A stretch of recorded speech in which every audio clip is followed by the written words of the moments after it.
1800 hours Pakistan Standard Time. Assalamu alaikum. This is Radio Pakistan. The news read by Sumaira Kamal. First, the headlines. Prime Minister has urged the international community to step up efforts to mitigate the impacts of floods through active participation in rehabilitation and reconstruction phase. In an interview with a foreign newspaper, Sharif said China-Pakistan Economic Corridor is a project which is not only good for Pakistan's well-being but for the whole region. European Union has announced 6.7 billion rupees in humanitarian assistance for the flood affectees. Finance Minister and head of the mission designate to Afghanistan at a meeting in Islamabad have discussed to further cementing trade and economic ties between the two countries. Complete shutdown will be observed in Indian illegally occupied Jammu and Kashmir tomorrow against Indian Home Minister's visit to the territory. UN Secretary General has called on the world countries to make climate action the global priority. And now the news in detail. Prime Minister Sharif has expressed the hope that the international community would step up its efforts to mitigate the negative impacts of the floods through active participation in rehabilitation and reconstruction phase. He was talking to European Commissioner for the Crisis Management, Yanis Lenarčič, who called on him in Islamabad today. The Prime Minister said that Pakistan greatly values its relationship with the European Union that are based on shared values and common objectives of peace, prosperity and development. He appreciated further EU's assistance in the wake of climate-induced massive floods in Pakistan. He also shared the details of the devastation caused by the floods to crops, housing, livestock and critical infrastructure, as well as deaths of more than 1,600 people. The Prime Minister underlined that Pakistan, while being a most negligible contributor to global carbon emissions, is amongst the most vulnerable countries to the impact of climate change. Prime Minister Sharif has reiterated the resolve to further deepen Pakistan-UK cooperation across multiple sectors, including trade, investment, security, defence, culture and people-to-people linkages. He was talking to UK's Deputy Leader of Labour Party and Angela Rayner, who called on him in Islamabad today, along with member of the House of Lords, Lord Wajid Khan. The Prime Minister said Pakistan, despite contributing less than 1% of the global carbon emissions, remains one of the countries most affected by the climate change. He thanked the UK government for its £16.5 million of humanitarian assistance provided to Pakistan. Lord Wajid informed the Prime Minister that British Pakistanis are greatly engaged in the relief and rehabilitation efforts for fellow Pakistanis who had been adversely affected by the recent floods. Prime Minister Sharif says the China-Pakistan Economic Corridor is a project which is not only good for Pakistan's well-being but for the whole region. In an interview with The Guardian, he reaffirmed Pakistan's close relationship with China. The Prime Minister said his government is making every effort to strengthen the country's economy, which was ruined by the former Prime Minister Imran Khan. He said Imran Khan ran an anti-corruption manifesto of conducting the country's affairs to suit his own personal agenda. Sharif said the leaked audios are an irrefutable endorsement that Imran Khan is the biggest liar who damaged country's image for his personal interest. The European Union has announced to substantially scale up its assistance to the flood-affected people in Pakistan. During a meeting with Prime Minister Sharif, the European Commissioner for Crisis Management, Yanis Lenarčič, announced 6.7 billion rupees in humanitarian aid for Pakistan. Speaking on the occasion, he said with this new funding, the EU reaffirms its continued support to Pakistan and stands by the most vulnerable to help them fulfill basic needs.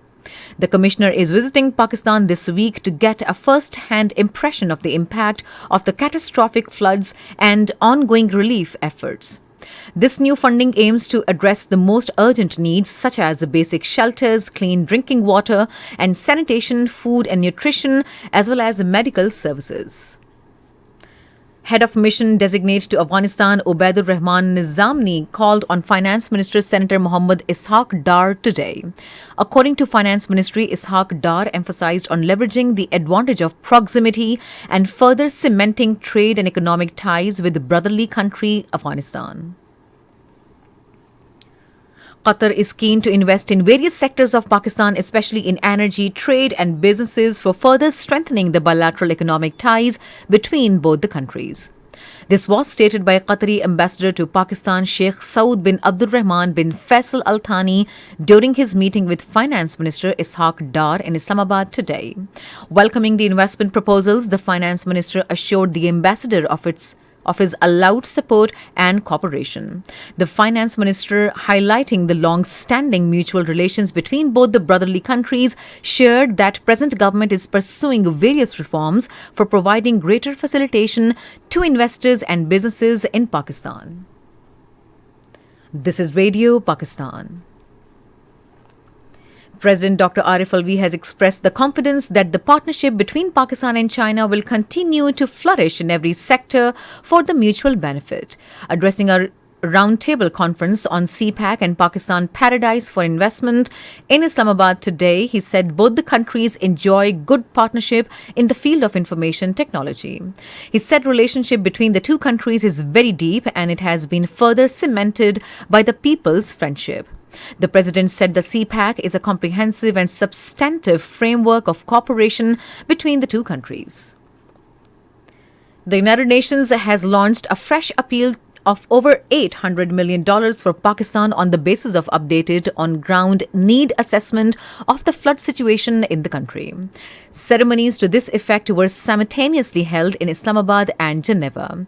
Briefing the ceremony in Geneva, Minister for Climate Change Sharif Rahman highlighted the steps taken by Pakistan for the rescue and relief of flood-affected people. She said the floods pose many complex challenges and it is a long, relentless struggle. She further said we are moving every available resource to life-saving efforts. Speaking on the occasion, United Nations Under-Secretary General for Humanitarian Efforts and Emergency Relief Coordinator Martin Griffiths said the people of Pakistan are bearing the brunt of the world's inaction to face climate change or prepare for its consequences.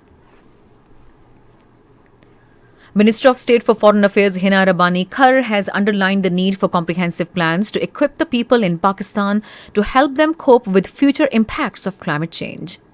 In her virtual address from Islamabad to event on an upscale UN flash appeal for Pakistan floods held in Geneva, she said it is the collective responsibility of Pakistan and the world to provide assistance to the people affected by the country's massive flash floods. She mentioned the resilience and endurance of the people in the flood-hit areas and said that efforts needed to be converged on their rehabilitation. Speaker National Assembly Raja Parvez Ashraf has said that vibrant parliamentary diplomacy can harness the challenges of global climate change. Talking to Australian High Commissioner Neil Hawkins in Islamabad today, he lauded the role of Pakistan-Australia Parliamentary Friendship Group in promoting parliamentary diplomacy and enhancing parliamentary relations through parliamentary exchanges. The Speaker underlined the need of boosting the existing relations between Islamabad and Canberra by increasing parliamentary interactions and economic cooperation. Complete shutdown will be observed in Indian illegally occupied Jammu and Kashmir tomorrow against the Indian Home Minister Amit Shah's visit to the territory. Call for the strike has been given by the All-Party Hurriyat Conference and other parties to convey a strong message to India and the international community that people of Jammu and Kashmir are not ready to accept anything short of right self-determination as pledged by the United Nations. Indian police detained an activist while he was protesting in front of UN office in Srinagar against the Amit Shah's visit to Kashmir Valley.